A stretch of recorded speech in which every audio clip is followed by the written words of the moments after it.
अगली खबर जयपुर से है, जहां पर पूर्व मंत्री नंदलाल मीणा का निधन हो गया है और अहमदाबाद के निजी अस्पताल में आखिरी सांस उन्होंने ली।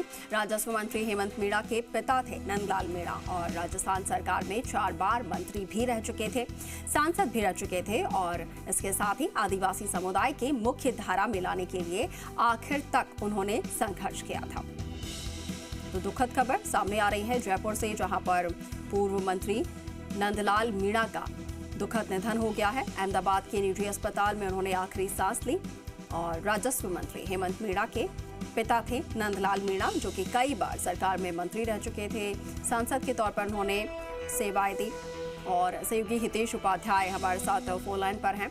हितेश, पूर्व मंत्री नंदलाल मीणा का निधन हो गया है, दुखद निधन। ये कैसे हुआ? क्या काफी समय से बीमार चल रहे थे?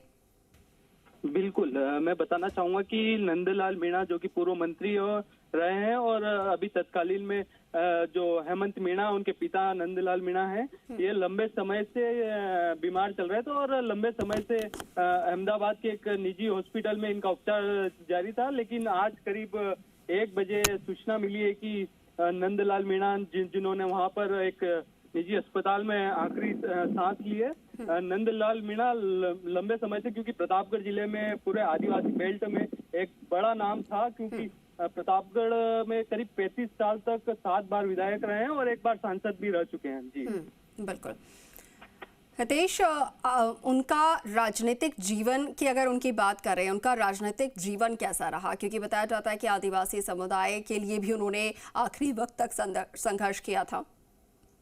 बिल्कुल, राजनीतिक सफर की अगर बात करें तो लगातार शुरू से वो क्योंकि आदिवासी जिले से मंत्री बने, 3 बार मंत्री भी रह चुके हैं और लगातार विधायक रहे हैं। उसके बावजूद प्रतापगढ़ जिले सहित तमाम पूरे राजस्थान में उन्होंने कई विकास कार्य ऐसे करवाए और खास तौर पर उन्होंने आदिवासियों को, पिछड़े वर्ग को जो कि एकदम उठाने का काम उन्होंने लगातार विकास के माध्यम से उन्होंने किया है। क्योंकि प्रतापगढ़ में करीब 7 बार एक बड़ा नाम लगातार विधायक बने रहना और 3 बार मंत्री भाजपा सरकार में मंत्री बने रहे हैं। तो और इसी के साथ अन्य पदों पर भी वो बने रहे हैं। बिल्कुल। हितेश, अब इसके बाद अंतिम संस्कार जो है वो कहाँ पर किया जाएगा? अंतिम जो क्रियाएं हैं वो कहाँ पर होंगी?